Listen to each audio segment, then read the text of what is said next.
Half-Wheel's coverage of the 2022 PCA Convention and Trade Show is brought to you by Drew Estate's Nica Rustica Adobe.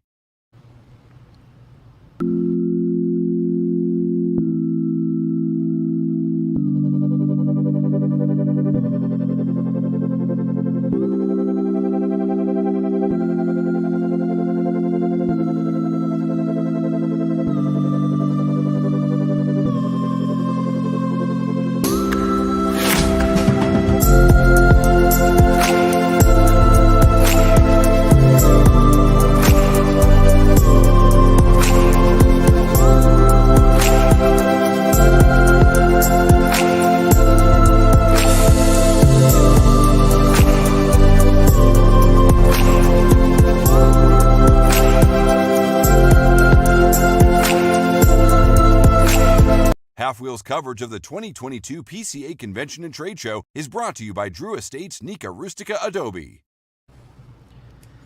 Hello everyone, my name is Charlie Minato of halfwheel.com. I am joined to my right by Brooks Whittington. What's up? Great. just great. Yeah, I'm a little concerned about our audio levels, Brooks. We can't hear anything? No, I'm concerned that they might have been a little bit too... No, please don't do that. Okay. Hold on. Yeah. All right, let's try this again, Brooks. You talking to the microphone? Yes, I can talk into the microphone. All right, sweet. For those of you who had your eardrums blown out, my apologies. So my name is Charlie Minato, and we still are. Mitch says we sound fine. I'm a little concerned about clipping, not concerned about them not being able to hear us. This is the third of our PCA 2022 live shows. This one is, I said it last week, it's going to be different. We're calling it half-taked. I don't know, something.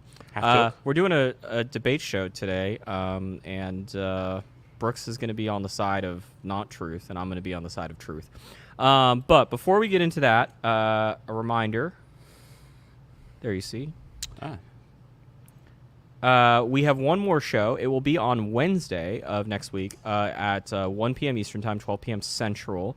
And we're going to name the top 10 products that we are looking forward to that will be debuting at the PCA Convention and Trade Show, which takes place July 9th through 12th in Las Vegas. For those of you that haven't tuned in to any of the previous shows, there are lots of new products typically at the trade show.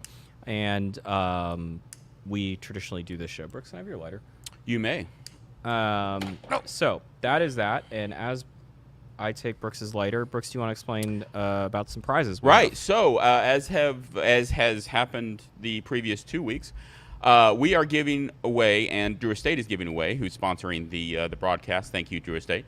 Drew Estate is giving away 2 25th anniversary Drew Estate humidors to the people that I choose who have the best questions by the end of the broadcast. So just give me some questions, and if I choose it, Drew Estate will send you a 25th anniversary humidor, which you can see here on the screen. Is actually quite nice. Terms and rules and conditions apply, etc., etc., etc. Yeah, I'm trying to figure out how to use this ashtray. etc. All right. Yeah, so those are the rules. Ask questions, and we will attempt to answer them. Well, two of them. All right. Brooks, what cigar are you smoking? What am I smoking today? Today I'm smoking a 858, Fuente 858 Sungrown of, I don't know how old it was. So. Are you sure? Pretty sure. I don't think that's the right size. No? No. Looks like an 858. No, I don't think so. All right. Whatever. It's Sungrown. It's a Fuente Sungrown. Come on.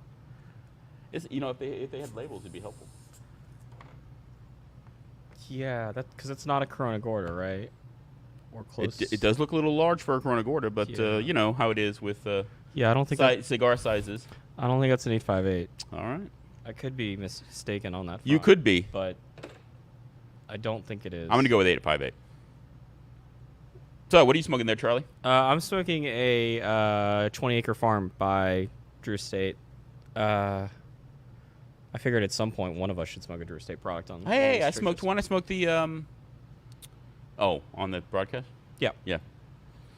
No, I can't say that. I can't. Not in life. Just that during the broadcast, I Can't felt say like that. it I might be a can't say good that. idea for one of us to smoke it. All right. So now that we've gotten that bickering out of the way, Indeed. we're going to talk about the trade show at a more in-depth level than probably most consumers care about. But if you're in the cigar industry, if you're a reader of Half-Wheel, you have inevitably seen quite a bit of commentary about or heard commentary about the issues that exist with the PCA convention and trade show. This is not new. This is not exclusive to Half-Wheel. Obviously, for those of you that are aware of it and for those of you that are unaware, those issues are very noticeable.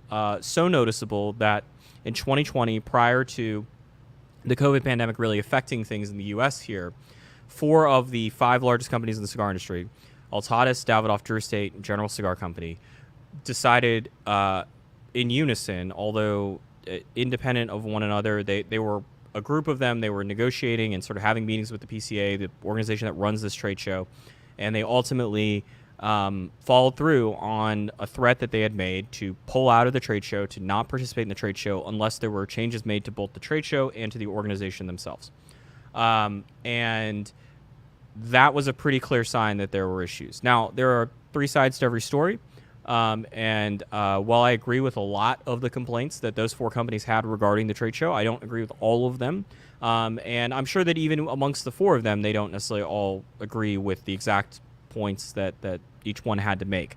But if 4 of your 5 largest customers, and to be clear, this isn't like 4 of the 5 largest, like one of them is 8% of the business, and the other one is 7% of the business, and the other one is 7% of the business. No, these 4 made up not half of the show in terms of square footage or revenue or any of that, but they made up more than a quarter of the show in a lot of different metrics, and it is a noticeable loss to not have them there. This is not something that is unique to the PCA convention trade show. Trade shows across industries have been facing for the last 5 years a number of issues about sort of an existential crisis about what is their purpose in the modern world. So, with that said, we're going to talk about some of those issues, but one of the things that I really want to try to do, because I feel like at times the commentary, and I'll speak for my own commentary since I'm the one that's leading the charge here at Half-Wheel about complaining about the trade show, sometimes it's just complaints and there's not a lot of solutions, and that's not very productive. So one thing we're going to try to really do today is make sure that we're offering solutions and not just complaining about things that we think are wrong. And we should also be clear, Brooks and I are totally unqualified to run a trade show. We barely are qualified to run our trade show booth. I am, for sure. These are our suggestions based off of what we see and also based off in talking to people that go to this trade show, talking to people that go to other trade shows, talking to people that go to trade shows outside of the cigar business. And both Brooks and I have been to trade shows not in the cigar business, both large and small. I mean, I went to CES, which is the largest trade show in Las Vegas, if not North America. So I've seen trade shows on a very small scale, and I've seen monster, mega trade shows. Brooks? Right. No, you said everything I was going to say. Okay. Only better. So I think we're just going to start off swinging today. But I do want to say one thing, though. Okay. To be clear, this was an idea that Charlie came up with that I loved, but I want to be clear here that Charlie has quite a bit of experience with debate. He's debated. He's judged debates. He's done debates in any number of ways. Are we and I picking basically winners and losers here? I just basically yell at the TV a lot. So I just want to make that clear going into this. All right, let's do it. All right. So Brooks and I have been assigned sides, and despite probably 40,000 words to the contrary, I'm going to be arguing that the trade show is in fact not all doom and gloom and everything is fine and dandy. And Brooks is going to, after reading 40,000 words of editorials that I've written over the last 5 years, is going to take the opposite position. So we're going to start off with just, kind of on top. Brooks, is the trade show heading in the right direction? This is not, has the trade show reached rock bottom, to be clear, but just, do you think the ship is pointed in the right direction? Charlie, the answer to that question is no, absolutely not. Look, the trade show is hemorrhaging money. As far as we can tell, it is hemorrhaging retailers. It has fewer retailers every year, again, as far as we can tell. And just throw on top of that the problem that Charlie mentioned before, losing your 4 largest companies that were at the trade show, albeit that was, 3 years ago. And, it all points to a downward trend, which it does not seem like it is going to be very easy to correct, if that is even possible at all. So, Charlie. Yeah, I'm going to try to make answers that I believe in correctly and not just lie. That's good. Here's the deal. I think the trade show may have bottomed out in 2021 and might be heading in a better direction than it was heading into last year's show. I certainly feel like there are a lot of ways you can look at this year's trade show in comparison to last year's trade show, which I understand was a bit of an outlier due to the whole COVID thing. But look, there are more companies exhibiting at this year's trade show. It seems like, based off of the information that's been shared with exhibitors, that there will be more retailers at this year's trade show compared to last year. There certainly has been much more outreach about, there have been days in which I've gotten 4 or 5 emails from the PCA regarding the trade show. That is annoying, but also that marketing needs to be done. They need to do marketing to let people know about the trade show. There are a lot more trade show exclusives this year, and I think the PCA has done a better job of promoting them. So yeah, I think that... Didn't you say last week PCA exclusives were useless? I think that they are probably not very effective, but it's better than nothing. Yeah. Okay. Look, and also, doesn't the PCA kind of fudge numbers when it comes to who's attending and things of that nature? So can we really trust them when it comes to the number of retailers that are attending? No. You should be very clear here. There is an issue. The PCA... I don't know how to put this. So the PCA, as part of the NASEM study, which was the FDA-funded study about premium cigars and regulation of premium cigars that came out a couple months ago, the PCA provided NASEM with their membership. And because NASEM is it's a part of the National Institute of Health and Sciences, is it? I forget. Anyway, the National Academy of Sciences and Medicine, sorry. Because of that, you could request all of the resources that NASEM got to produce the report. And so one of the things that's in there is this list of members. There is a bit of an issue for the PCA because the PCA turned over, I believe, 3 years worth of membership, but they just said, here's a list of people who have been members for this range of dates, which I believe, if I'm not mistaken, was 18, 19, and 20, though it may have been 19, 20, and 21. Whatever the case is, there were fewer retailers on the combined 3-year membership list. So these were, as far as I can tell, not people that were members for all 3 years, just people that were members for any of the 3 years, because it was trying to provide evidence about how many cigar retailers there were in America. That number of people that were a member of the PCA at any point, as far as I can tell, over the course of 3 years was smaller than what the PCA claimed was attending any of the last 2 or 3 trade shows. I mean, whatever. It seems like they that doesn't sound good. Might have told NASEM one thing and might be telling people like Halfwheel another thing about how many people attend this trade show. In short, it would mean that either every member and then people that weren't members were attending the trade show, or the numbers that we were being told about how many retailers are at the trade show are not consistent with what the PCA told NASEM about its total membership size. That was a whole bunch of words saying I was right. Yeah, I mean, I was just, I definitely, if the question was, do I trust the PCA's numbers? No, I think they have been proven that they're probably not accurate. I mean, the issue is no one's like sitting there with a counter doing the counting, but yeah. The problem is, at some point, when you like lie about these numbers, at some point, and I should be clear, presumably lie about these numbers, they seem more or less impossible to believe as someone that's actually at this trade show. But it would require, like, if you acknowledge that the PCA has lied about these numbers at some point in the past, it would require this, like, hard reset of being like, hey, we're no longer going to fudge the numbers. And the numbers would look very, very bad for that 1 year where you were like, we're coming clean. Presumably. Yeah. All right.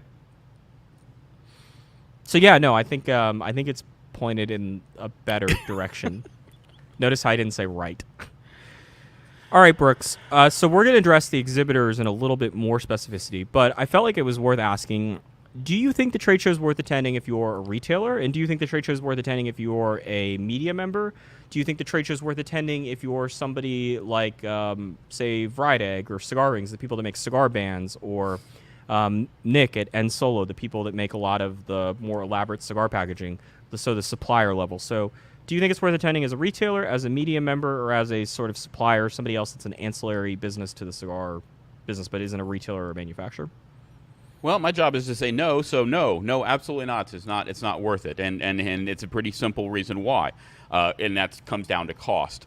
It costs a lot of money to get to Vegas. It costs, especially these days with plane tickets going up and things of that nature. It costs a lot of money to stay in a hotel room and eat and do all the things that you have to do in Vegas besides go to this. I should be clear. You don't have to say no. No, I'm good with that. So you don't think it's worth it for I think halfwheel to go to the trade show? Do I think it's worth it in terms of the amount of money that we're spending, the amount of time and everything? I think that we've had conversations about that, and I think that it is getting to the point where that may be a question that we have to ask ourselves. But for retailers, responsive. I don't think so, because you can get these discounts that they're giving out to these retailers. You can get them pretty much any other time these days. You can buy the products pretty much any other time. You could probably even get samples of something any other time. It used to be that this was the place to go, and you had to get discounts there and all these, and that's just not the case anymore. Now, media, that would depend on how big of a media presence you have, and there is a value in being able to go around to these different companies all at once and being able to see them and meet them and that kind of thing for the media. But for larger companies, it may not be as good of an idea as it used to be. I'm going to leave with that. Charlie. What about the suppliers? I'm not sure I'm really all that confident in saying anything about suppliers. For me, it would seem like suppliers is probably a pretty decent idea because there are so many people in one place. They can just pick up the phone and call them and that kind of thing. But in terms of a meeting, being able to meet somebody face to face, there is a value in that, of course. But whether it comes to the point where it's enough to justify the expense, the enormous expense that it costs to get there and that kind of thing, I think that's probably a wash. Yeah, I genuinely think it's probably, like, one of the more confounding things to me is why retailers don't go to the trade show at this point.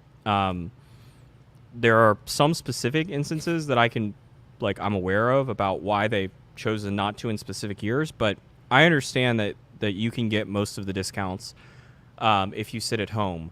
The problem, though, is I'm not sure that retailers are really going to access them because of how much work would be involved of, like, you would have to be very organized when you see the email come in from Oliva and be like, okay, now I need to go call my Oliva rep and take care of this. And now I need to go call my EPC rep and take care of this. I'm guessing that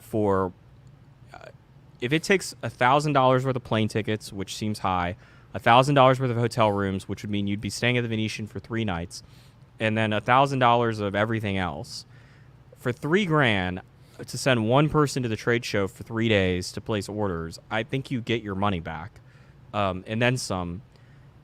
Because I think it would take a lot of time to do this at home, or at your local store, to actually be able to access all of those discounts. And we're not talking about that much money. It's not a $15,000 or $25,000 commitment for these retailers to go to the trade show. Now, I understand for some stores that, like, one of the most common complaints is, well, I need to, like, I can't take the time off because we don't have anyone to cover my shifts. that seems like I understand that as a legitimate complaint, though I do wonder what happens when that person wants to do anything else, like go on vacation, or if that person gets sick. Does the cigar shop just close? Maybe. Yeah, I think there's a little bit of a... I understand that that is a hurdle that has to be cleared, but I think reasonably it's probably in almost every retailer's best interest, so long as you're spending, I don't know, 50 grand at the trade show. I think if you're only going to spend 10 grand, it's probably very tough to justify. But if you're going to spend 25 or 30 grand, I imagine you're breaking even at a minimum, and at 50, you're definitely coming out ahead. As far as the media goes, I think for the most part, it probably is worthwhile. I mean, I know that there are people that have looked at this in better depth about, like, if you go, you, like, here's how much money I spent on travel, and here's how many free cigars in terms of free samples I got. Because one of the things that no longer applies to us, Brooks, is we don't really care about the free samples because we don't use them for reviews. But there was a time in which that was a very great ROI for Half Wheel, where we would get a whole bunch of cigars, and that would help to offset the costs that we were spending to go to the trade show. That said, I think it also depends on the medium. I think if you are someone that's very reliant on text, it may not be as worthwhile. Like if you are somebody like, say, Cigar Press or Cigar Snob, where you're producing a magazine almost exclusively, and I understand Cigar Snob does, like, they've got a YouTube channel and other things, but it seems like I'm guessing that almost all of their money comes from the magazine. The content that you could get out of going to the PCA trade show seems pretty limited in terms of, like, you're not going to do a whole issue just dedicated to the PCA trade show would be my guess if you're one of these magazines. And so if that's the case, maybe not so much. But if you're in the podcast, YouTube, RIP space, or the influencer space, I think it's definitely worthwhile, because you can go and get, like, if you're a podcaster and you just say, hey, we just want 10-minute interviews with as many cigar companies as possible, there's not a place you can go get more interviews in per day than, I mean, I guess per day you could do it maybe at Big Smoke or something like that. But, like, over the course of 3.5 days, you will get way more interviews than you're going to get any other 4-day period over the course of the year. Looks like you wanted to say something. Or not. How do I get a job as an influencer? That sounds like a great job. Probably not. I mean, I don't know. Maybe not in this industry. Maybe in a different one. And then as far as the suppliers go, I think it's the same story. I think it's definitely worthwhile. There are so many of your clients there in one place. I think it's probably a very good idea for most of them to go. That's why they do go. All right. So last year there was this infamous Instagram post that we've talked about that said, if you're not here, you're not relevant. And my first reaction to that last year was, man, that's funny, because my thought on the trade show was that this doesn't seem very relevant these days. But obviously, that's not the position I am defending today. So, Brooks, is the trade show still relevant? Answer to that, Charlie, is no. The trade show is not as, well, maybe it is still relevant, but it's not as relevant, and it's getting less relevant as time goes on. And the reason, again, is pretty simple, at least in my mind, and that's the internet. Internet allows you to do any number of things. You can take orders, you can get the discounts, you can get pretty much all the things that you can do at the trade show, you can actually do on the internet these days, faster, cheaper, and with less trouble when it comes to actually traveling and things of that nature. Especially when it comes down to COVID and things like that, it becomes less and less relevant as you continue to tick off the boxes. Now, again, there is a relevance still in being able to see all of these people at once and being in a position where you can actually, go visit all of these places, all of these manufacturers at once. But again, year after year, it seems like that relevance in terms of a business standpoint is fading fairly consistently. Charlie. I don't see the word business on the screen. Is the word business on the screen? I don't see that. Yeah, no, I think it's still relevant. I mean, if it wasn't, we probably wouldn't be doing this show, right? There's that. Yeah, I mean, I agree with Brooks. It's not as relevant as it was 5 years ago. But I don't think they're, like, despite the noticeable gains that TPE has gotten, which is an alternative trade show, both in the sense that it is a different trade show, but also a trade show that focuses on products more than just cigars, but has made a concerted effort to increase its cigar presence. I've been one of the longer-term consecutive attendees to Intertabac, which is the European International Trade Show that takes place in Dortmund, Germany in September. Brooks, you go to Habanos' trade show, which is really just for the Cuban cigar world, if that. And we've been to some other trade shows here and there, but there's no question this is the most important trade show of the bunch. I don't think that there is a way to argue that there is a more important event for the cigar industry as a whole than this one. Yet, during the pandemic, they didn't have the trade show, and business seemed to go on pretty much the same way, if not better. But I don't. The so question's if they shut down the trade show tomorrow, would it really make that much of a difference? But that's not what's on the screen, Brooks. Well, sure it is, because relevance depends on what. If it's not relevant, that means that if you shut it down, it doesn't make a difference. No, That's not what it means. Okay. It's not a question of if you shut it down. Like, shutting it down has other consequences that are beyond that. I think that it would make a difference. I think there would be a vacuum to be filled for an alternative event. I don't think it's the case that if you, like, I legitimately don't believe that if you take away this trade show that everyone's just going to be like, you know what, we don't need any, like, we're good. TPE and Intertobac serve our needs. We don't need another industry gathering that serves this type of people. I think you're going to hear now whether or not people are going to get their shit together and actually do it. It's a different story. But I think if you magically wiped away this trade show, I think people would feel like there is a void to be filled, including me saying like, hey, why don't we have an industry event? This is a multi-billion-dollar industry. Like, TPE is a trade show that serves part of it, but like does not serve other parts of it, and is also, you know, cigars are a minority part of TPE. Same story with Intertobac. I think that it would be quite obvious that whether or not do we need the PCA's name attached to it is a different story. But and does it need to be in the summer and all sorts of other things we can have a discussion about. But I think there is a need for a singular event that is focused primarily on this industry. All right. I like it. All right. So if you've tuned in late, just as a reminder, if you ask a question, you might be looking at the comment section going, people keep asking questions and they don't seem to be answering them. We're going to, Brooks is going to pick two of them at the end, and we will answer them, and the people that ask those questions will win a Drew Estate humidor, so long as you meet some terms and conditions we'll put up on the screen later. All right, Brooks. In 2019, the Premium Cigar Association, which was then known as the International Premium Cigar and Pipe Retailers Association, announced that they were changing their name to Premium Cigar Association, and they also announced something called Cigar Con. Cigar Con was a planned, and this was not the first time they had attempted to do such idea or were working on doing such idea. Cigar Con was a planned event where they were going to add on a day to the trade show. I think it was actually going to be before the trade show opened, technically, but they were going to extend the length of the show, and they were going to invite consumers to come to the trade show. Consumers have not been allowed. If you are a consumer, you are technically not allowed to come. The trade show is only open for those employed within the premium cigar industry, and you have to get approved and become a member of the Premium Cigar Association, et cetera, et cetera.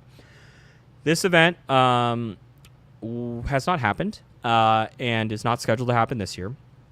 In addition, there weren't many details that actually ever really got publicly shared about the event. But from what we understand, it was probably going to be, let's say conservatively, more than $350 per person. It was likely going to start at $400 or $500 a person. And they were going to need a couple thousand attendees, apparently, to be profitable. But the idea was, hey, the cigar industry is already all gathered in one place and is already building these elaborate booths. And we hear all the time about how consumers would love to go to this event. Why don't we find a way to do so, and also to bring more money into the organization? And then they announced the idea, and people didn't seem to like it. So, with that said, Brooks, is Cigar Con ever going to happen? I can't say if it's ever going to happen, but I can tell you that it's why it hasn't happened yet, and probably won't happen in the future. And that's the reason. The reason is because it's a terrible idea. And I can point to a number of different aspects for that being the case. All right, first of all, tickets, as you mentioned, would be horribly expensive, most likely, in order for it to be profitable at all.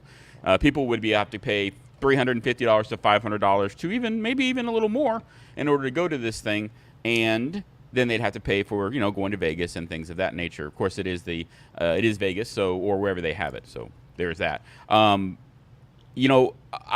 this was announced, I talked to a number of retailers and a number of manufacturers. The manufacturers didn't like it. The ones that I talked to didn't seem to like it as much. The idea of a whole bunch of consumers running around, some of them who may be drunk, some of them may not know some of the etiquette involved, just looking for free cigars in terms of safety issues, with the people running into stuff and things. I mean, hell, we already have that happening with the media or other retailers. So do not disparage you can twoguysonestick.com. Rest in peace. Peace. You can just imagine Brooks' favorite cigar blog of all time. You can just imagine. That's what it was called. Oh Two Guys, One Stick. I have not thought of that in a long time. And if you're wondering what the logo for Two Guys, One Stick was, so Brooks, if you want to see if we can. So if you want to look to your left. Look to my left. Yeah, and I'm going to look to my right. There was this cigar that had been photoshopped, and so the two gentlemen were smoking the same cigar, staring into each other's eyes. This was a real cigar site. It's classic. Thank you for bringing back that memory, Charlie. So, yeah, cost expensive. You got safety issues, things of that nature. And the retailers didn't like it for the most part because the ones I talked to, at least, they were skeptical that these people spending money on things to get free cigars, then they would not then have to buy at retailers. I think that. I think I know what you're going to say about whether it's going to happen or not, but I'm still thinking about Two Guys, One Stick. I think there's a lot of reasons why it didn't and will continue to not happen. Charlie, mainly your like thoughts if they printed out, like if they about had stickers this, not about cigar of the header, and then they went up to people and asked for free cigars at the trade show. Do you think it would have gone better than it did? Because it didn't go very well, from what I gather. I don't. But if they were like, "Hey, Dion, like, I'm from Two Guys, One Stick. Here's a bumper sticker of ours. Two Guys, One Stick. Do you have anything super special? Because I'm only here for one day, but we only want like the special stuff." Sorry, what was I supposed to say? No, I never going to happen. Oh yeah. I thought they should have tried it last year. Look, I think this is a bad idea, but here's the thing: they need to radically change the trade show and what they're doing because it's not working, despite what I might have previously said. And so my thought was, hey, like, I don't think this is going to make sense. I'm not a trade show expert, but from what I gather and from what I've heard and from the explanations that we got from the PCA, Scott Pierce, the executive director of the PCA, told a group of media members on the record that it was going, like, even if the event sold out the allotted tickets they were planning for the first year, that the PCA would still lose money on the event, which was not a good admission. That was sort of the game is over when you admit that even if you sell all of the tickets, you still lose money. Aren't you supposed to be? Yeah. No, I'm going to get there in a second. So I want to be clear. We were never given, we're guessing on the price points based off of, not guessing, it's a very educated guess, based off of what we'd heard. But it's not like they ever announced a formalized program that we can sit there and go, okay, well, here's how much money they would generate in revenue, and here's what the cost would be, et cetera, et cetera. That information was never shared with the membership at large. That said, and so I'm pretty sure that they were going to lose money doing this event. My thought, though, for last year was, look, this thing's in peril. There's COVID. There's a bunch of other things going on. Why not try something radically different? So I think that Cigar Con has a chance at happening, largely because they've tried this twice. They asked their membership, 6 or 7 years ago. They surveyed the membership in one of the rare instances of that era of an actual survey being done of membership.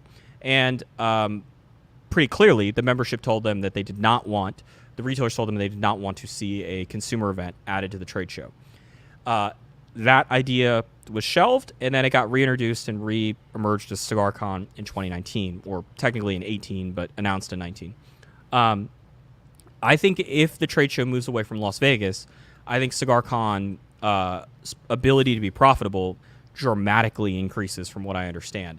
I think in particular, if the trade show heads to a place like Tampa, and particularly with the rumors about what the city of Tampa is willing to do in terms of basically not charging money to get the PCA to come to Tampa, I think in that instance, there's a very, very good chance that the PCA could make money without having to sell out of Cigar Con and maybe doesn't have to charge as premium of price points to make it worthwhile for them. So I would say as long as it's in the Venetian, no, I think that there's just too many cost barriers. But if it gets out of Vegas and goes to a place where it's a lot friendlier for the organization in terms of what they're being asked to pay, yeah, I think there's a chance they try it again. Yes, but would as many people go to a situation like that when you can't have Vegas there to take up the slack in terms of getting other stuff to do?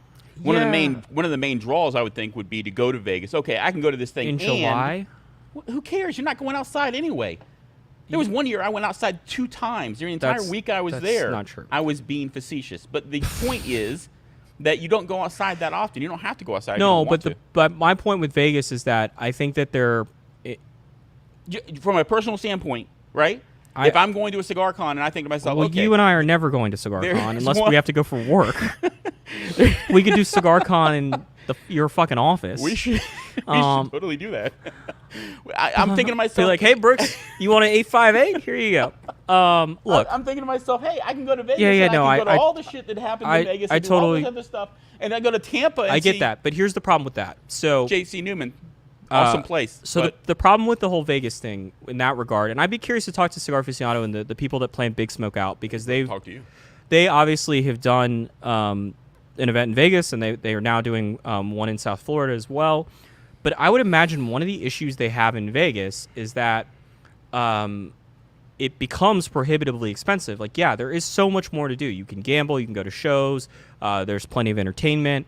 Obviously, this time of year, there's not going to be Raiders games or hockey games, or there's basketball's got the Summer League, but but there are fights. There have been years when Conor McGregor, I believe last year, Conor McGregor. Who cares about fights? Come on. In Vegas, they do. They care quite a bit. The problem, though, is like that adds on to the cost of this weekend. So I think you would get a different type of clientele in Tampa, not just because you get a lot more local Floridians, but also because you would have people that would be able to go to Tampa, go to Cigar Con, and then go somewhere else in Tampa or spend the weekend there or whatever. That, from a cost perspective, that would be 2 or 3 times the cost to do in Las Vegas. And so, I mean, I think it's just a demographic shift, if we're being quite honest. And I think that the price points that Cigar Con was being talked about for a single day event, I think were going to be a very, very tough sell. I have a hard time believing they would have been competitive with Big Smoke and some of the other events. All right. So we broached on this with retailers, consumers, or with retailers, media, and suppliers. But, Brooks, do you think it is worthwhile for manufacturers to exhibit at this trade show? It's going to be shocking, but I say no. And the reason comes down to, oh, goodness gracious, cost. Yes, cost. Cost to get everybody there, cost of hotel rooms, cost of travel, cost of samples, cost of the booths, everything like that. Unless there were changes made where you have a specific size booth where everybody has the same booth, things of that nature, or they decided to just knock down this booth size. It seems to me that most manufacturers are able to probably get pretty decent numbers without going to the show. And that of course doesn't apply to all companies. Smaller companies, of course. One of the reasons you're probably going to say that, so I won't. But yeah, I would say I would say that for the most part, no. I think that they could probably not go to the show and either make more money or the same amount of money every year. Yeah, I think it depends on what group of manufacturer you are, or what group of size company you are. For newer and or smaller companies, we constantly hear that they think that they have a really good time at the show and think the results that they get from a sales or lead perspective is worthwhile. Obviously, with newer companies in particular, that's a lot more fickle in terms of the turnover that you see. Established companies inherently are established. They're less likely to go out of business than newer companies are. So it's a bit tough to track there. But I would think that most of the new smaller companies that we covered last year at the trade show, I'm thinking like Drunk Chicken, Howard G, those types of companies, they seem like they're back. The one notable one that stands out to me that's not there is Bocock Brothers Cigars. Does not appear to be on the trade show list. But you've seen people like Los Callados, who, 1910. 1910's back, but like Los Gatos has been to multiple PCA shows already. So there's some evidence that in fact for some of these smaller companies that go, that they're back consistently. I think where it becomes a lot murkier is when you start to have companies that say have more than 10 employees in the U.S. Because if you have more than 10 employees in the U.S., that means you likely have a few, at a minimum, dedicated salespeople. And certainly when you start to get into the Alec Bradleys, Perdomos, Olivas, where you've got national sales forces, that's when it becomes a real struggle. I've always made the argument that if you have a national sales team, you probably don't need to be here, because your national sales team should be out there 52 weeks a year in stores selling product face-to-face, et cetera. Like, that's what you're paying them to do. In fact, I don't mean to interrupt you, but in fact, this is exactly, one of the reasons that the big four companies left was because they didn't think it was worth the money that they were spending. How much was Drew Estate spending every year at the show? $1 million? Would not be surprised. So you're spending $1 million to go to the That's not what I said. I said I wouldn't be surprised. I didn't say you said. I said you're spending $1 million to go to the show, give or take. Yeah. And you're going to make even any close to that from going to this show? Well, make is depends on how you want to look at it. I think a lot of companies have a very simplistic view of whether or not the show was financially successful, and they just look at it and go, okay, here's how many orders we wrote, here's what our average profit margin is on an order based off of historical data, and then here's how much money we spent to go to the trade show. Is the profit more than what it cost to go? That's not how I would look at it. I would look at it and go, this is a 3-month period, because retailers will place big orders in and around the show. And what that usually means is they try not to place orders in June and in August, because they load up when the discount is the best. And so I think you really need to look at it from a larger perspective of more opportunity cost. Did we, like, let's say I would look at it and try to put this in the most simplistic terms for someone that did not go to business school. But that'd be me. I did not either. I did walk by it, though. But let's say you're a retailer and I'm a cigar company. Oh, good God, no. And I just sort of know that, like, I can get $1,000 a year from you. Like, that's what you're going to be good for. I've done the math and have calculated it out. The question is, like, if I don't go to the trade show and I only get $600 from you over the course of the year, okay. If I go to the trade show, do I get $800 from you? Can I get the full $1,000? Like, that's really the question here, is how much money am I willing to throw at the chance to increase the total order size that you're going to give me over the course of really the year, but I guess to some degree 3 months or even a shorter period of time. And I think that's where this becomes really tough to justify. I don't think that's the question people have. I think the question people have is, what would your cigar company be called? Oh, I wouldn't have there's a reason why I don't have a cigar company. But what I was going to say before you led us down that road, which I think is a valuable one, is that I've also come to learn that, and I've known Padron is the example for a while, but there are some other ones. You and I ran into Lito Gomez in May in the airport, multiple airports actually, but we ran into him in the Miami airport. In multiple countries. And we were talking to him, and he was saying how he's changed his sort of workflow, where he's now spending a lot more time in the factory in the DR. In fact, we flew down on Monday on a plane where Lito was on the plane, and flew back on Friday, and Lito was also on the plane. And I was like, hey, like, is this like a normal thing for you? And he goes, actually, now, like, since COVID started, this has become a pretty normal thing. I'm not going to stores as much. And he said that's why, like, the trade show for me it's really important that we're back this year, because there's a whole bunch of stores that I haven't seen that I normally see in person that I now get to see at the show. And that is what the Padron justification has been for years about why Padron goes to the trade show. Padron notoriously does not have a sales force, or a sales force like most companies do. They don't hire reps. They don't do very many events. The reps don't do sales calls in the manner that is similar to a company like Ashton or Fuente Newman, et cetera. And so for Padron, I think they look at the trade show as more of a marketing expense of, we spend whatever we spend at the trade show. We're not really concerned about the orders.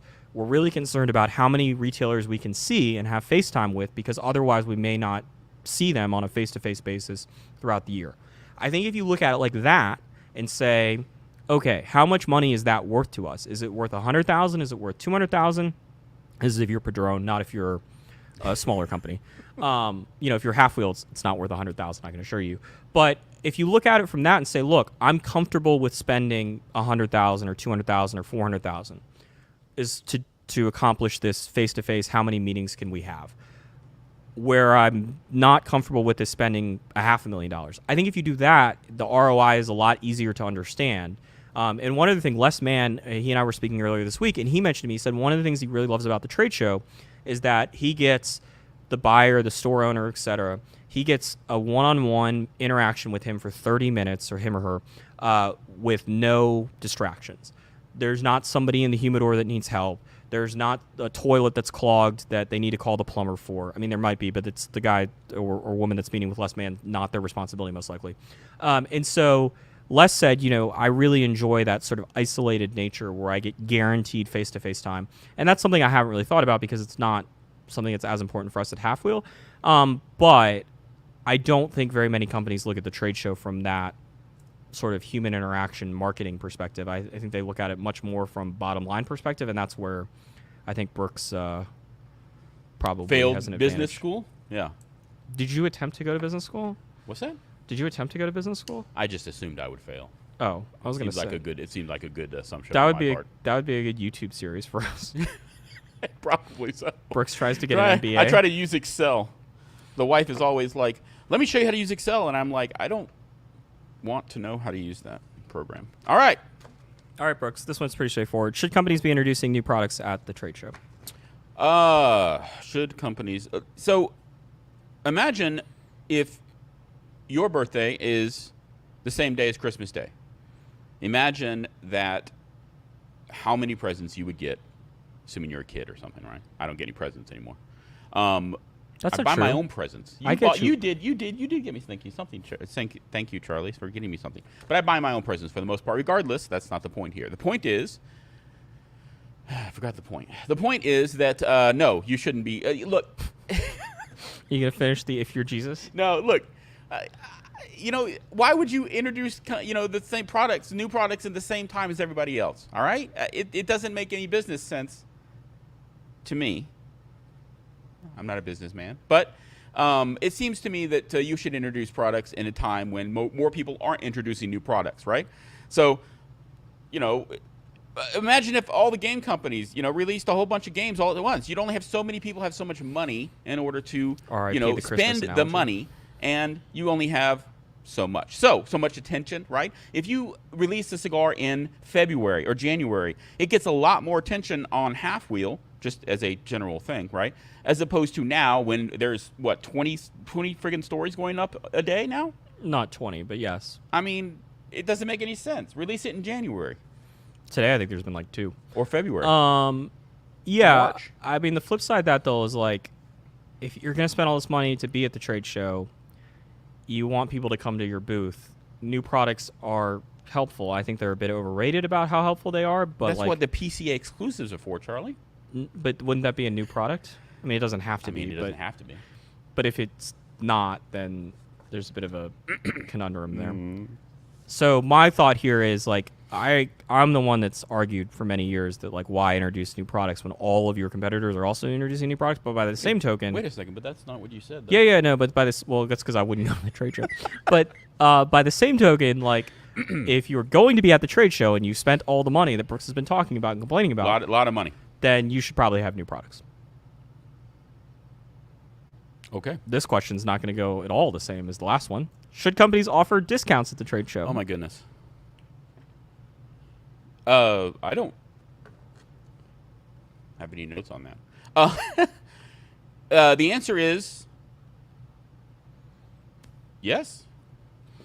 Well, that's going to make for a rebuttal a little bit weirder. Look, I'm of the same ilk here. Like, I think that it would be very smart for a company to not go to the trade show, to not introduce new products in July, and to also not offer big discounts in July. Do it in April. I bet it works out a lot better for you. Okay. Yeah. All right. Easy. So we're going to start off with... So now we're going to get to the future. This is going to be much more about the solutions end of things that we promised at the beginning of it. Did you not change that? Sorry?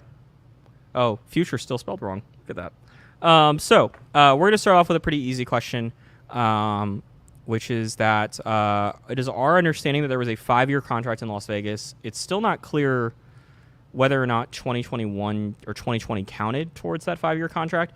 But either the 2023 or 2024 show would be the end of the 5-year contract with the Sands, which means that at least by 2025, there will need to be a new contract, from what I understand. And that means that the trade show may not be at the Sands or may not be in Las Vegas. So, Brooks, how likely do you think it is that it will not be in Las Vegas in 2025? I would say that it is extremely likely that it is not in Las Vegas in 2025, and the reason comes down to cost. It costs a lot of money to have it in Vegas. It costs a lot of money, and it costs less money to go somewhere else. And I think that with the problems that the PCA convention is already having with, money and attendance and things of that nature, that I think that they will look at other locations, perhaps Tampa, as we mentioned. St. Louis. St. Been Louis. thrown around. So it's a nice city. Places like that. It'll cost less to have it. It'll have, it may not have as many people come because, Vegas is Vegas. But it may have more people because it's cheaper to go. So, I think the claim is the most attended trade show that either one of us have been at was Orlando in 2012. I mean, here's the thing about it is that if the California retailers aren't going to support the trade show in I don't know exactly how to frame this in an easy to understand manner. There are certain areas of the country where there are lots of retailers. California is one place. New York, Texas, Georgia, and Florida are the others. And then you've got Pennsylvania is the most important state by far. But those are sort of the epicenters of it. There are not a lot of cigar retailers in Nevada or New Mexico or Colorado or those places. So if you're going to have a trade show on the West Coast, you need the West Coast retailers, which primarily are talking about California, to come and support the show. If, say, 50% of those retailers show up, it makes a difference if there's 50 versus if there's 25%. Same thing goes for Florida. If you have a trade show in Florida and you can get a substantial number of the Florida retailers to show up, that makes a world of difference. And that was the Orlando show, as best we can tell, was that there was not just the Florida retailers, but also for the people in New York, in Pennsylvania, and all across the East Coast corridor. If you're in Georgia, it's a lengthy drive to Orlando, I suppose, or certainly to Miami. But, you can drive that if you really wanted to. You could drive to Nevada. It's a much, much longer drive. And so that's why the Orlando show, I think, pretty simplistically, was the best attended of the bunch, was because the Florida retailers came out and supported it. And they don't support it at that anywhere close to that level if it's not in Florida. Makes sense. I would say it's probably, I don't know.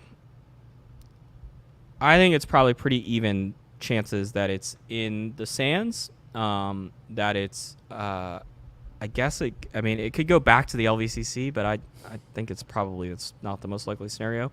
I think it's pretty, I would give it even odds between there. I think that the people that are making decisions would very much like it to be at the Venetian in Las Vegas, but as Brooks alluded to, I think the cost and the size of the trade show and kind of where the trade show's at and heading make it very difficult to see how it's smart to continue to be in the Venetian. Even odds. That's a way to wimp out on that question there.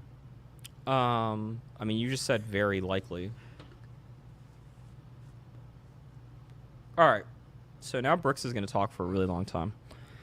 I hope not.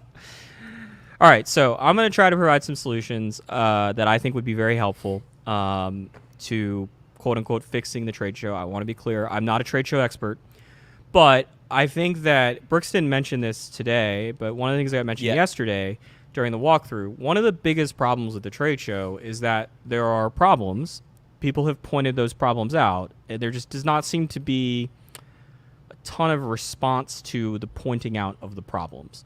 There is sometimes an acknowledgement that people are complaining, but you don't get the sense that they are responding in a manner that is commensurate with the level of complaining, or complaining makes it sound a little bit more childish than it is, but the I don't know, pointing out that there are issues for people's businesses. Rising costs are chief amongst them. Declining retail attendance. Those two things put together are a very large problem for this trade show. And I think that, as I've said before in other places, there needs to be a radically different response to how this trade show gets run. If our business lost 4 of our 5 largest clients, or let's call it 35% of our business, in one day, we would have not just meetings about... Yet another meeting. Not just meetings about like what was going wrong. I feel pretty confident that there would be some pretty major changes that would take place to try to address them. And I'm not privy to all of the conversations, or probably even most of them, though Rafi Nadal was in the chat earlier, so maybe he could provide some light on this. But I don't get the sense that there is a commensurate level of response. So, with that said, first and foremost, the first thing you got to do is you need to figure out why people are going to the show and why people are not going to the show. And this seems like, oh, hey, stupid, why would you not do this first? But this is not as easy as it sounds, because you need to have an open mind and not steer the conversation. Like, you need to ask these people these questions and let them answer honestly, but you also need to try to figure out a way to get them to explain the actual causal reasons why they go to the trade show. And the reason why I bring this up is because one of the things that's become apparent to me over the last couple of years, particularly the last 18 months, is that one of the leading reasons why this trade show continues to exist, if not the leading reason, is because people like to hang out and have a good time and party. And not like they like to go and party in a nightclub in Vegas till 4 a.m. They like to hang out at a bar and see their customers that they've known for 30 years and talk about their kids, and hang out with their competitors, etc. That, though, is not what you would hear if you asked a lot of these people, why do you go to the trade show? But that is truthfully, I think, one of the reasons why so many of these people support and continue to go to the trade show, particularly on the CRA board, which is kind of keeping the trade show together as best I can tell, in terms of the manufacturer side. And so with that said, you then need to try to address not only why they aren't going to the show, but also promote and really embolden the reasons why they are going to the show. A good example of that is this year the PCA sent out an email, and I believe this is the first time they've ever done something like this specifically.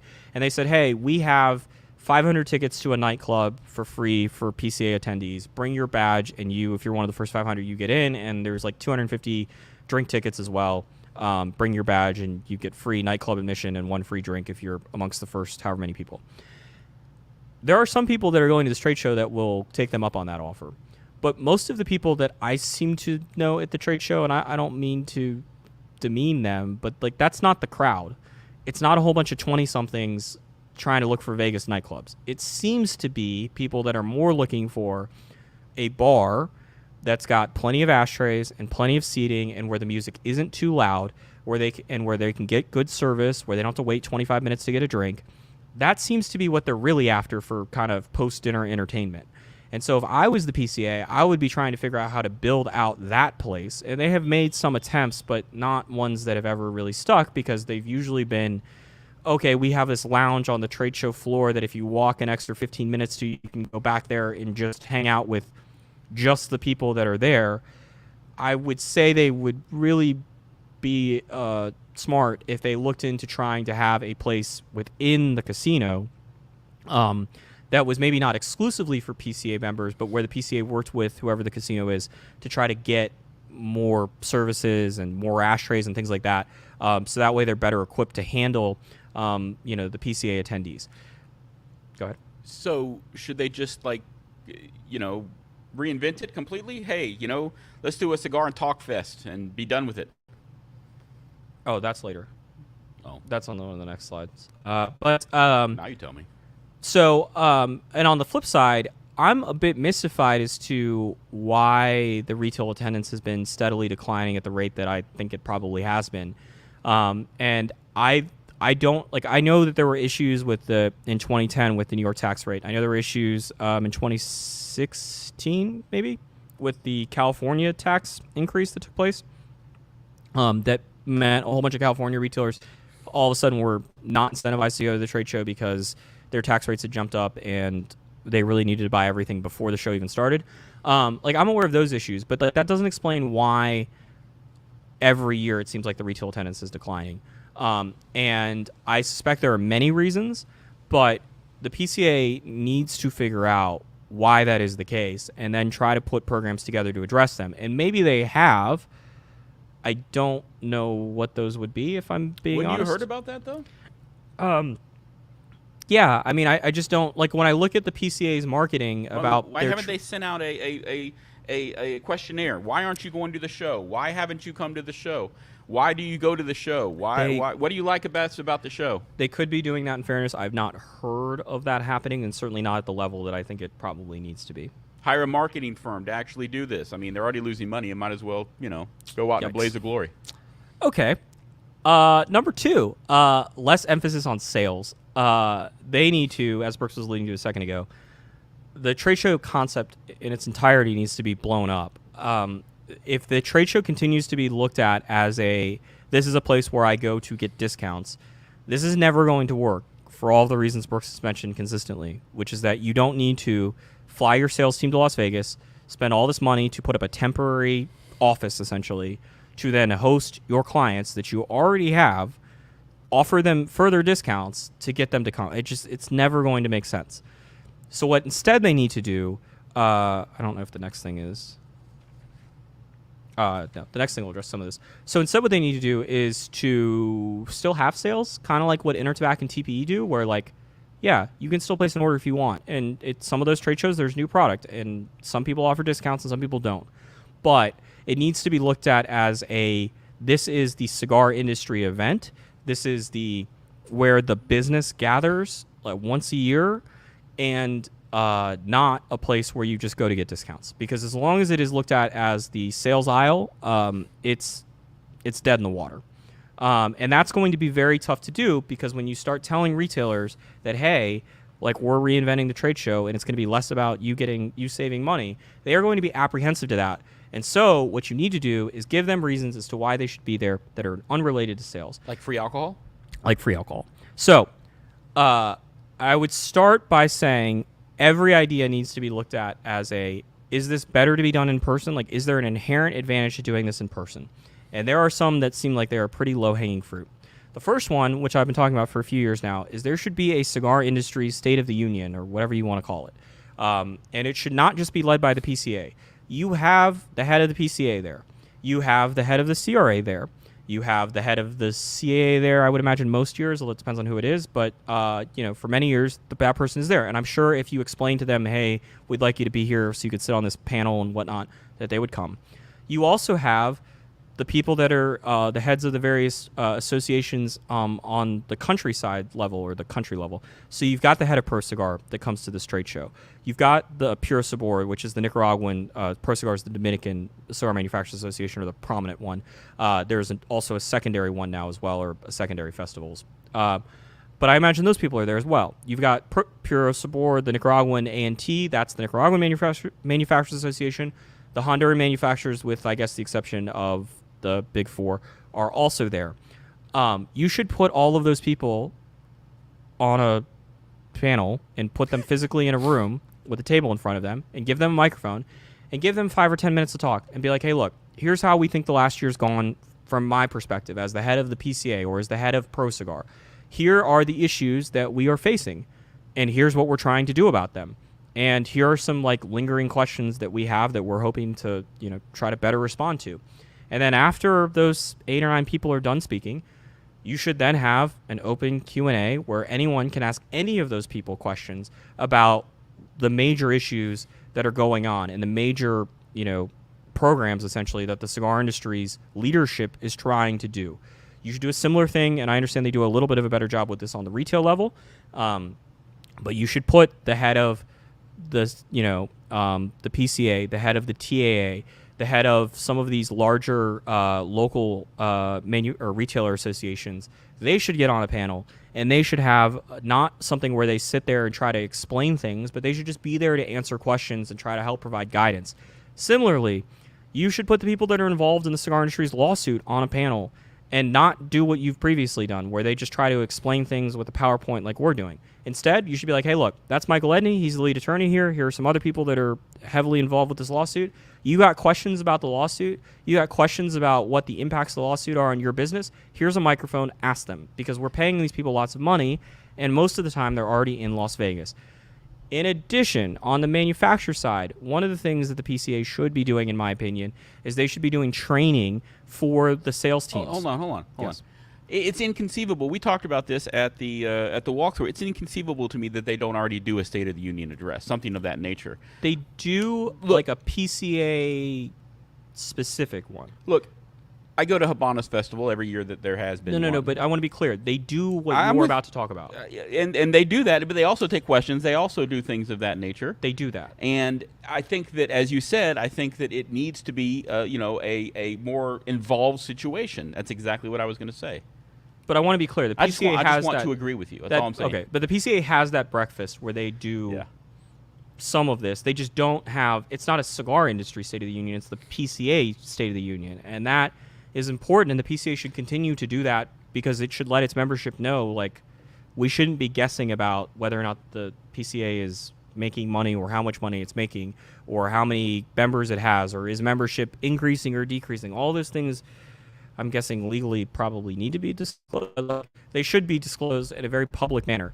What I'm talking about, though, is that this is the cigar industry event. You have all these people already here. You should take advantage of that, because that's something that you don't necessarily have on some of these Zoom calls. I guess you theoretically could, but I think it would be helpful. As far as what I was about to get with the sales reps, they should be doing training. They should hire some actual sales experts, consultants who go around and train sales reps for a living, and they should charge the manufacturers. Be like, hey, look, $250 a person, or if your sales reps want to pay it themselves, we have a 4.5-hour, 5-hour workday where we've hired experts, and they're going to go train your sales force. They're going to talk about issues pertaining to this profession in 2022, and they're going to talk about what people in the liquor business do, what people in other consumable products people do, what people that sell tires to auto dealerships do, and the effective strategies that they find in their world. And then you should have what every trade organization seemingly does, where it's a certification process. So that way you can have it so that they have to continue to come back. So there's continuing education. You got different levels. You could be a bronze level, or a silver level, or a gold level. And it could be geared to both. Platinum. Oh, you could have a platinum level. Palladium. You could have it geared both to selling in general, but also you could work with Tobacconist University, or you could have something similar to what they do, where there's also some specific cigar training. And that way, if you're a sales rep, you feel like the 4 or 5 hours you spent there getting individualized or personalized training that was specific to selling cigars was useful. And it could be useful even if you leave the cigar industry, because you can put on your resume that, like, hey, look, over the last 3 years, I've done 25 hours of continuing education. And the best part is you could do some of it in person, which is what a lot of these, if you look at other industries that have these types of trainings, they make some of it where you can do it online, so that way they can continue to get revenue not when you have to be in person. And then some of it needs to be done in person. And this seems like something where the PCA could probably also make quite a bit of money. But you could also expand that to things like media, things of that nature, right? I don't think it would be as... I think you probably would not make money on the media end of things, but as a way to draw people in, as a way to offer something that is not more than they are now. I think you start with sales reps and retailers, because those are how to use Excel. Hopefully that's not how to make your pictures on Instagram look better. Yeah, look, that honestly, like I think that could be part of both a sales rep and a retailer type training, where the PCA is certifying and giving out, hey, you're a PCA certified, Tobacconist University does this, so there would be a bit of a how to become an influencer controversy there. But you're certified through the PCA, and it's something that you can renew every 2 years. So that way the PCA continues to get money, you continue to get training. And it's something that seems like it's being left on the table. It's not something that I hear being talked about really at all. But it seems like it could be a reason as to why companies would want to get there. And it also would show a different level of commitment to what this trade show is going to be when you start adding these things on. And the PCA has said they're going to do other things. There was talk of a foundation, and they did, in fact, do an in-person training here in Dallas, I think 2 or 3 years ago. I think there was one other one in the Northeast, but I don't know if there's been any more than that. But like, these are things that should be happening during the trade show to try to bring in other people. And Brooks, you were part of something somewhat similar. You used to be a part of something called Foundation, which was a photography boot camp, essentially, right? Yes. So Foundation was basically I was a documentary wedding photographer for 20 years, in the same before and during the time that I started my site / halfwheel. And essentially, what it was we had former photojournalists from newspapers and magazines that would teach wedding photographers how to shoot like we do. And it was an intensive, thing that we went to, and it wouldn't be anything like what you're talking about. But in terms of the actual, idea of being able to have these experts in the field who are teaching you these things and in a more specific manner, as opposed to a seminar, as opposed to something like just hanging out and talking about stuff. I mean, it was an amazing process. And I think that this is you're spot on. Imagine it. Hold on. The key that I wanted to get you is they paid a lot of money to go to Foundation. A lot of money, like thousands and thousands of dollars, right? Yeah. It was a significant amount of money. Yes. And it was obviously longer and whatnot. But the key was they were willing to spend that money because they felt like they could spend that money and they would easily make it back within a short period of time, right? That's presumably what they thought. Yes. Did any of them do that? Did any of them what? Make any of that money back? I don't know. Okay. So we have to get wrapped up. Had a lot of fun, though. Okay. We have to get wrapped up because we have the AC guy waiting on us. Oh. Yeah. Okay. I just feel bad. But can you imagine quickly? Can you imagine if the PCA came out tomorrow and said, "Listen, this is we're going to have all of these seminars exactly what you just said. Just take it from Charlie. All of these seminars that we decided to do. I mean, it would be instantly. It would be a different situation and a different feel to the entire process and the entire event itself. Yeah. To be clear, you should ask your membership about these things. You shouldn't just just do it. Just do it. Do it and then blame it on Halfwheel. But we did what Halfwheel said. We still failed. It's their fault. Yeah. All right. So number 4 is pretty simplistic. The trade show needs to get smaller. It's already gotten smaller. It was something that we noted last year. A lot of companies' booths shrunk. That is a first step in a multi-step process.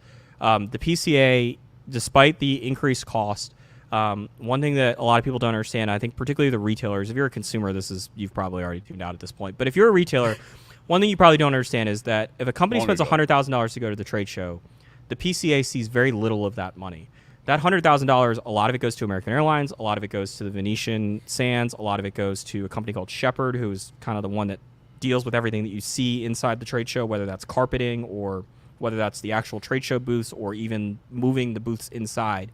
And the PCA gets money basically based off of 3 things. They get money based off the membership that they charge you to get into the show. Number 2, the square footage that you rent out. So if you rent 400 square feet, the PCA charges you just like rent. And number 3, any of the sponsorships that you see companies doing. That is more or less the way the PCA makes money. The problem is, and we asked a whole bunch of companies this last year, when you start to break it down, at best the PCA is getting like 15% of that $100,000. But realistically, it's much closer to 10%, and a lot of times less than 10%. And that's not good.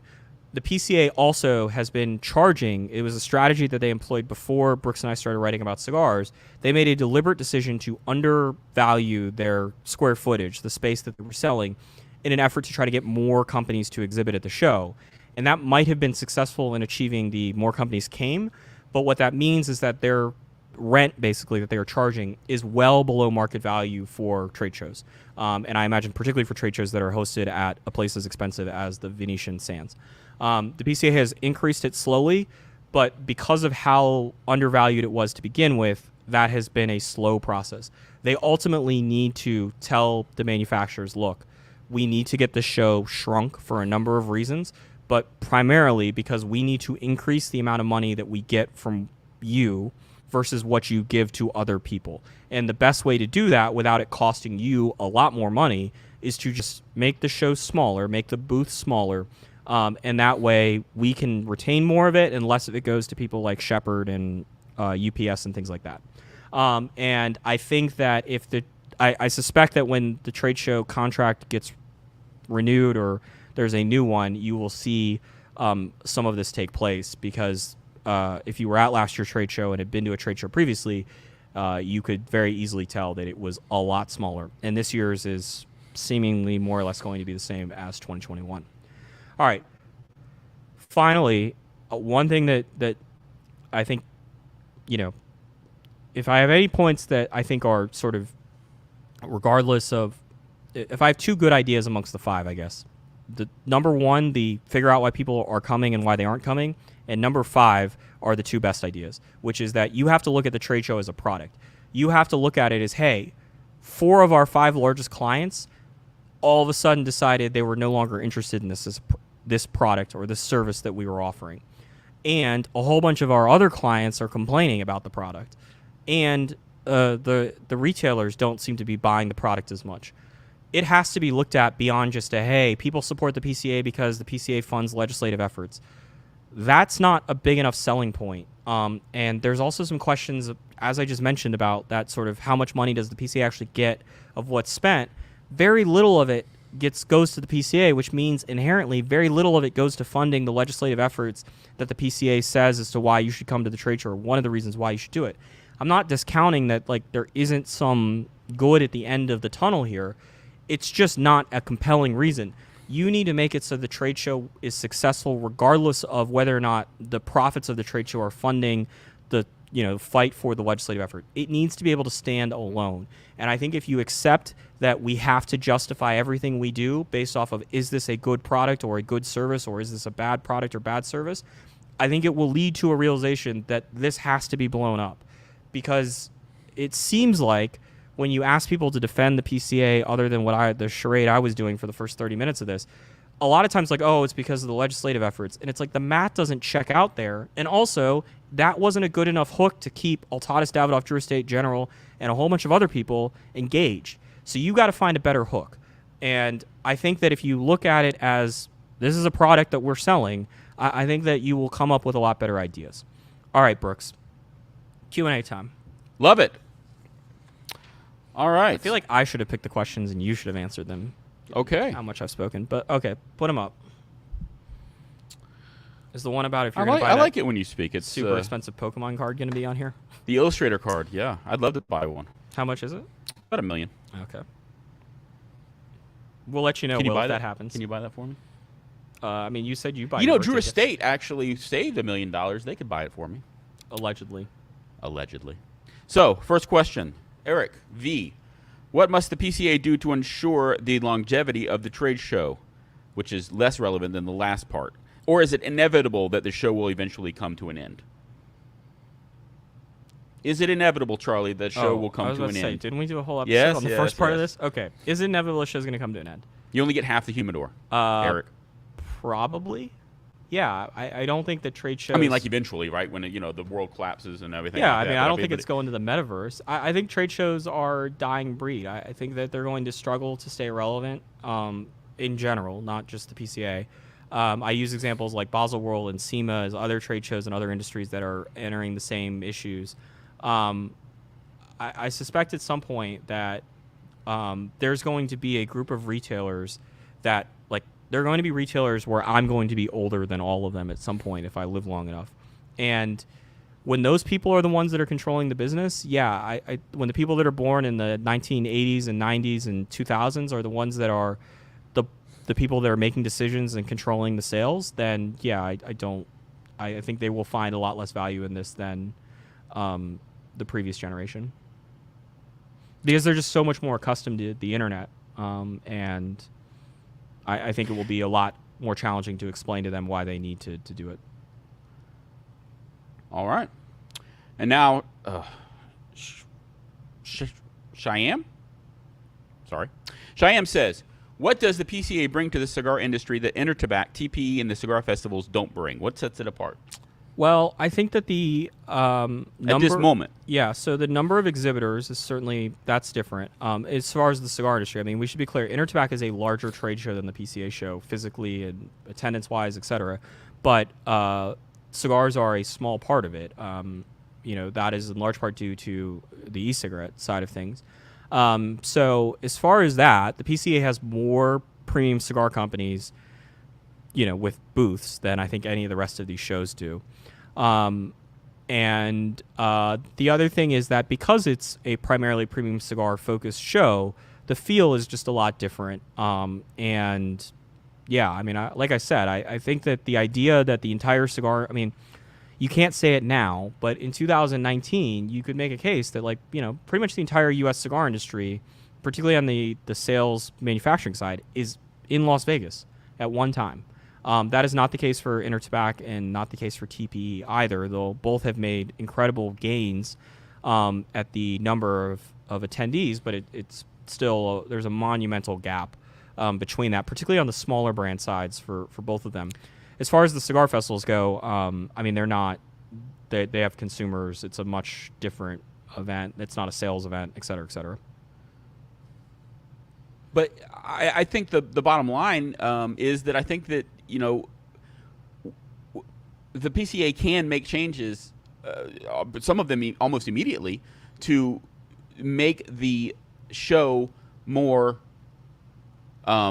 enjoyable and more interesting, and perhaps have a chance at make it more profitable and have more people come. It's just a matter of if they want to go through that process. All right. I don't mean to poo-poo you, but I think I think that the immediately part concerns me a little bit. I think that I as much as I think that the current format is not the right one, I think that the PCA should really take a lot of time, even if it means that they can't implement the changes by 2023. But they may not have time for that. They probably do. But here's the thing: they need to get it right, and I'm fearful of. Well, no, wait. You just said that they should do the Cigar Con immediately. No, because they should make a change. And no, what I said was that if, as far as I'm concerned, it's so fucked up, you should just try radical things. My point though is that if I was the one that was leading the charge here of making these changes, I would say, look, 2023 is probably going to be the same show. We might make some small changes for 2023, but we want to take the full amount of time to really do a deep dive, because I'm fearful, and then we will end this because the AC guy's been patiently waiting for us. I'm fearful that if they try to rush these changes to 2023, what they're going to do is they're going to talk to 20 people and just base it off those 20 people. They need to talk to a lot of people. And that's why I said when I was mentioning the number one thing of you need to figure out why people are coming and why they aren't coming to the show. It sounds simple. It is way more complicated, and it's going to be way more time consuming than I think even I understand. To really do that and talk to not every single person, but to talk to most of them and to really get them to be serious. Because this is the other thing. If the PCA called you up before this show took place, if they called you up a month ago and said, hey, Brooks, what would you change on the show? You'd be like, here's some basic things. But if they gave you a couple days to think about it. Look at this video. If they gave you a couple days to think about it, I think you would come up with a lot more substantive and helpful answers. And so that's why I think the time is necessary to do so. All right. Like we said, we will be back here for a much, I would say, more uplifting show next week on Wednesday. And I thank all of you for sticking around. And I wasn't sure where you stood on this, Brooks. All right, Brooks, close them out, and we will see you guys Wednesday. Enjoy your... Okay. What? I was hoping you would be ready to go with this as I tried to do an exit. This is why we don't have a... What am I doing? We got to play the ad and... Oh, yeah. Yeah. Well, you're still talking. I don't want to... No, I was ready to close out. Okay. I was ready to do a sign-off. All right, so the enjoy your weekend part should have been a good cue for that. So you keep talking, though. So you hadn't had it queued up. All right, now that Brooks has got this ad queued up, enjoy your weekend. I don't smoke Nika Rustica Adobe, if you can find it. I don't think it's shipped yet. I'd like to try it. All right, play the ad. Half-Wheel's coverage of the 2022 PCA Convention and Trade Show is brought to you by Drew Estate's Nika Rustica Adobe.